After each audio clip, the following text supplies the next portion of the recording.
Hey everyone, how's it going? Welcome to the next episode of the Warframe Ironman. As you can see, I got a bit of a new look here. I'm sporting all these stuff from the cancer event that I mistakenly said was the 11th anniversary event. We did have that as well at the same time, so I guess I'm probably not the only one that accidentally thought they were the same event. But anyways, you can see all the pink and purple stuff, so shout out to them. I also got this little mustache. I don't know why they're in the marketplace, but they're only 1 credit, so I decided to throw one on. Look like a detective in space. Anyways, we can move on to what I've been doing, what I've been up to, and honestly it's just a lot of mastery stuff, and by that I mean clearing out the planets. So the first one that we are on after Earth is going to be, you actually start going backwards. So we went to Venus. Most of the missions I ended up playing were either solo or like maybe one other player. There's just like, I don't think a ton of reason to be back on these beginner planets. So especially the less popular missions like mobile defense and stuff like that, I pretty much had to solo those and just get out as soon as possible. And then I usually teamed up with people on the defense or survival missions, and those were a bit more fun. There's a lot more enemies and just a lot more stuff to do in general. It's honestly not that fun doing mobile defense. It's probably my least favorite, but that's totally fine. As far as how I've been playing the missions, I've actually been playing them pretty slow, at least in the beginning. I kind of have sped up a little bit now that I have a better feel for what I'm doing, but in the beginning it definitely was a little bit slower. I was looking through pretty much everything and trying to see if I could find any like good mods or just really just basic mods. I don't have any at this point, so any kind of elemental mods, damage mods, all of those are good news. Also, I did find a few Ayatan sculptures and stars. I actually got really lucky finding an Ayatan sculpture fairly early on, and I did get a few stars from a few of the caches and stuff like that. So I did open a lot of those because Endo can be really hard to come by early on, or at least in my experience, you kind of never have enough of that stuff. So I made sure to look around. Like I said, I have sped up from this time. It is a little bit slow going through every map like this, especially if it's like a slower map type anyways. It's funny because I realized how little I remembered when I started just scanning random things like frost leaf or pine cones, because I kind of just forgot what scanning did and would just scan things that seemed interesting. Besides that though, something that hasn't changed is how fun the Paris is. It is such a good weapon. It is still so satisfying. I said this in the last video, but it really is amazing. I'd recommend everyone to try it out. The way it like kills enemies is just really satisfying. The one-shot headshots, just, it's kind of like a sniper, but it feels more impactful in my opinion. Besides that, I was also getting into a bit of hacking here and there, doing some spy missions and stuff like that. And the hacking is, I think, easier than I remember, but also kind of just the same, maybe. I did get a mod for my Parazon, which I didn't even know was an item. It's like the item that's on your wrist. I don't know, it looks like I'm playing Assassin's Creed whenever I use it, but it is an item that I did upgrade with +8 hacking seconds, so maybe that's why it made it a little bit easier. We didn't do too much hacking in this time around. We were on Venus, and I honestly don't like this planet, mostly just because I don't really like Corpus, unfortunately. It's probably my least favorite enemy type. I'd rather actually fight Sentients over Corpus, but as far as like Corpus or Grenier or Infested, I would 100% rather fight the other two over Corpus any day, just because getting headshots on them isn't as easy in my opinion, and also they just have a lot of shields, which is also kind of annoying unless you have like an electricity or I think magnetic also deals with shields pretty well, but I don't really have too many of those at this time. I barely have anything, so these enemies can be pretty difficult or just annoying in general. I also was kind of weirded out. I was able to find these prisoners on the ship that I was exploring, and I found this a few times going through different missions. They're just like prisoners that you can like get out or not. This is actually something I had to research just recently, actually, like way after I did these missions. I went back and was like, oh yeah, I need to maybe find out how to release these prisoners. So for anyone that doesn't know how this works, just like how I did it 10 minutes ago, apparently these prisoners you can find throughout these Corpus ships. You can release them with a crown. There's 3 different crowns and you can find them all only after having completed a quest that I haven't completed yet. So that's why I wasn't able to release them. If you have done the quest though, then you can release them. You just have to wait until you find a treasurer, which tends to spawn throughout the map. I have found a few of them and killed a few of them, but I haven't been able to get the coin because I haven't done the quest. But if you have done the quest, he should drop a coin and you can use that to unlock the prisoner for a little bit of Vox Solaris standing, is I think the name of the standing. And also you can do the thing that most people do, and you can get the coin, give it to one of the golden hands throughout these Corpus maps, and that'll unlock a special void zone. Whenever you go into the void zone, you can kill a bunch of enemies and get some pretty good rewards. I think this is actually how you get one of the Protea Prime pieces, or I don't know if it's Protea Prime or just regular Protea. I've never actually played that frame either, so I might end up doing this soon enough after I do finish that quest in a little bit. I think you have to have Europa opened in order to do it though. So I am slowly clearing my way through a few of these missions, just working my way through the planet. This is just a good way to level up your mastery and to progress the quests and stuff like that. This will really help with your unlocks. And you do get mastery, I'm pretty sure, from what I remember, by unlocking every new point on the map until you have them all unlocked, and then you have the maximum amount of mastery. And this is nice because if there's ever an alert or something on a planet that you don't have, so if there ever is a alert on a point and you have it, then that'll be really nice because then you can go to it. There's a few alerts that I have that I don't have access to, and like I said, because I am playing Ironman, or in Ironman mode, I don't want to get a taxi. For anyone that doesn't know, you can go to anywhere in the system regardless of if you have it unlocked or not, just by using a host to get around it, because your host can connect to that planet, you can connect to that host, and they can essentially taxi you or bring you wherever they go. I'm not doing that, so there is going to be some things I'm missing out on. I did try to progress a little bit, and I was able to finish a few quests that originally didn't have access to, but there was like a Formorian quest that I am going to be missing because I wasn't able to get to one of the planets. I think it was Pluto in time, because that is a fairly progressed planet. So unfortunate, but that's something we'll deal with in time and slowly leveling up our mastery.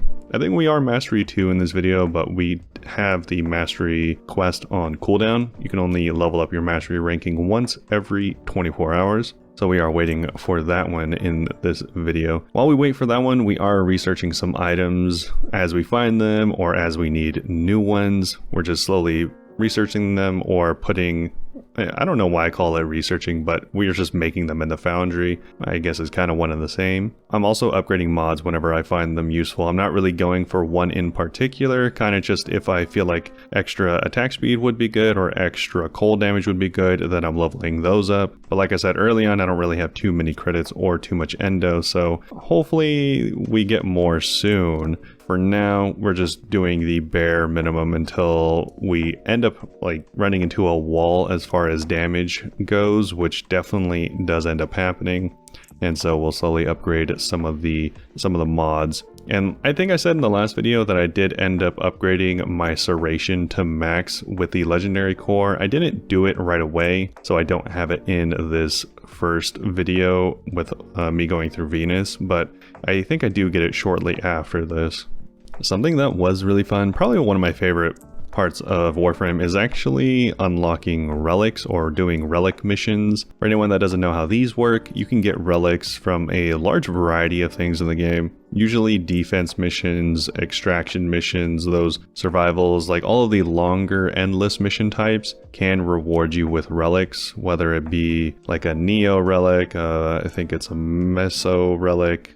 There's a Lith relic, which are the lowest level ones that I'm getting here. These ones allow you to get prime parts. So all these prime parts that you see for like prime Orthos, you know, prime Meso, whatever prime Warframe or weapon you're going for, this is actually how you get most of them. is by unlocking these, and they have a random chance at getting one of these prime parts, and you go ideally with a full group because then you have 4 different shots at getting 4 different items, and hopefully one of them is the one that you want. We aren't actually looking for anything while doing these, kind of just wanted to do this in order to get kind of a twofer in that I'm getting the exploration and mastery for going to that planetary node, and also getting through it quickly because it's a group, and also on top of that getting the extra bonus loot from the relic itself. And relic ones are always fun. I like them a lot actually. I remember I was playing whenever Mirage Prime came out a million years ago, and me and my friend farmed probably 4 or 5 whole sets of Mirage Prime, and we're able to sell them for a few hundred platinum each. So stuff like that, really fun. And I was hoping to do more, but I only had 1 relic, and so we just did 1. What was nice though is I think in the very next mission I was able to get really lucky. I found a Ayatan sculpture on the spy mission. It was just sitting on the ground randomly while I was running by it. Luckily, like I said, because I am going through these missions pretty slow, I was able to see it pretty easily. But what was extra funny is I went back to scan the sculpture and I didn't think to pick it up. So I went back, scanned the sculpture, and almost left without having ever picked it up, which I thought was really funny if I just ended up leaving it on the ground. For anyone that doesn't know how Ayatan sculptures and stars work, is you can get stars from a lot of different places, mainly caches and crates in the maps. And when you pick them up, you can bring them back to your spaceship and you can sell those for endo. But if you do find an Ayatan sculpture, you can actually get a quest from Maru, from the Maru relay, I think it is, 1 time a week, and that quest will actually give you an Ayatan sculpture. If you fully load up these Ayatan sculptures with the proper amount of Ayatan stars, and you can sell them back to Maru, she'll give you quite a bit of endo. It's a really good way to boost up your endo, especially early on. I mean, I may get 1 or 2 early on, kind of a little bit of foreshadowing, but it can really boost up how much endo you have and how fast you can upgrade your different mods, because this is a big blocker early on for a lot of players. So make sure to unlock Maru as fast as you can and do her missions. It's just a lot of free resources. After that though, I got my first Warframe farm, so this is pretty cool. So my first Warframe, of course, is going to be Rhino. This is the first one that you get access to, and you get it by repeatedly running the Falsa mission, killing Jackal, and getting the materials needed for Rhino. It does take, I think, like 12 hours for each piece. You can do all 3 at the same time, and then it takes, of course, the 3 entire days, so 3 24-hour cycles for Rhino to fully be built. Even as I am sitting here now recording this days later, I still do not have Rhino. It's still being made because I didn't have the materials to make Rhino right away. So even though I did sit here and farm all 3 pieces, I didn't have the materials to actually make it. So it kind of just sat there for a few days. That's totally fine though. Besides that, we were able to progress our Nightwave a little bit, which was really nice.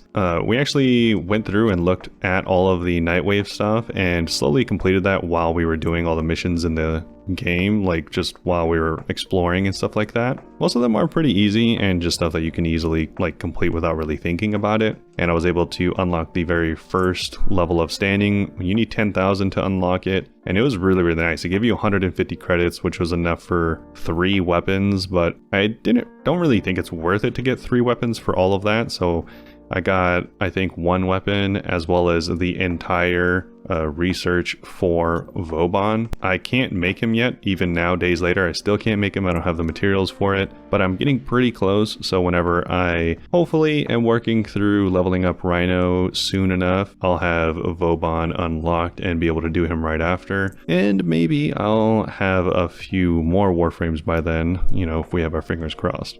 The final thing I got up to was a brand new thing to me. I've never seen this before, but I guess there is a new open world roamable thing, just like Cetus, and it's here on Venus, called Fortuna. It's very unfortunate. I like Cetus. Maybe it's because of the monster type and stuff like that, or maybe it's just easier to get around. There's a lot of mountains in Fortuna. It's a frozen wasteland, and there's a lot of Corpus, so it's kind of a 1-2 punch of stuff I don't like. I don't have a air or arc wing yet in this video, or I have an arc wing eventually, right? But I don't have the arc wing deployer. I need to look up how to get that, because you can't just summon an arc wing without the arc wing deployer. So getting around this map is actually pretty difficult and kind of annoying, and the bounties are actually really tough. So it was definitely an experience playing this mission, and there's a quest in Fortuna, which is why I went here. They do have an introductory quest just like Cetus. The mission is called Vox Solaris, and it's a new standing that you unlock. I'm guessing it's pretty much exactly how the way Cetus works, because at the very end of it, I was able to do the mission even though it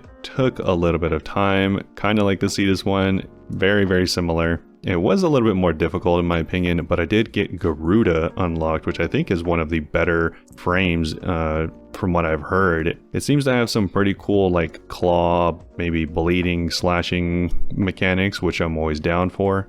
And so hopefully I'll finish that sometimes. I mean, I haven't really made any progress on Gara, so I doubt I'll make any progress on Garuda anytime soon. And that's cool though. I'm glad I unlocked it. Hopefully I will progress that. Something I'm definitely not going to be progressing is the Thermia Fractures event on this world. I don't know how often this happens. I don't know anything about this event, but I tried to do the Thermia Fractures event, which just entails you, I think, blowing up some things and doing some objectives with a group. And even though I had a full group, these mobs, this is a prime example of me not wanting to get carried through content, because these mobs were way too difficult. These mobs were around level 80 to 85, and it would have taken me minutes to kill one mob if I just sat there and didn't die. So I ended up leaving, and it was kind of unfortunate because that event did give a lot of really good rewards. It gave like a variance of mods that I would have wanted, and a weapon that I really would have wanted, even though I don't think I have the mastery for it.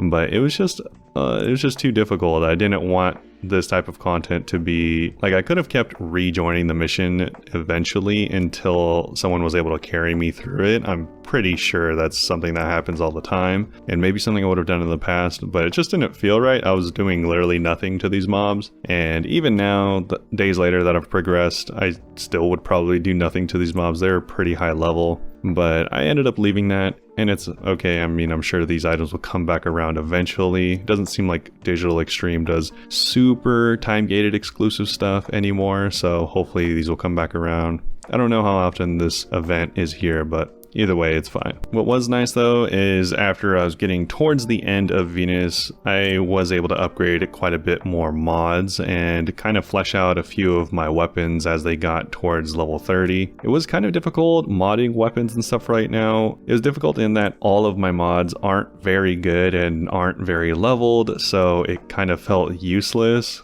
That was the difficult part, but it was fairly easy because I didn't have many options going out. So I kind of just slapped on whatever I had and leveled them as best I could. And it was enough because I was able to get to the next planet. So we unlocked Mercury by fighting Rhino, and it actually was pretty easy. So I guess whatever mods I did slap on was enough. And the endo I had was enough for me to make it here. So I unlocked a bunch of stuff that I can research in the Foundry, and that's going to be about it. So this was kind of a longer episode. These both have been around 20 minutes. So again, let me know what you think about the length of the episode, and hopefully you guys are enjoying it. Again, let me know any feedback, or if you want the episodes to be longer or shorter, I can definitely do that as well. And I can just provide maybe a little bit less detail, but this is hopefully okay for now. Let me know what you think, and thanks again for listening.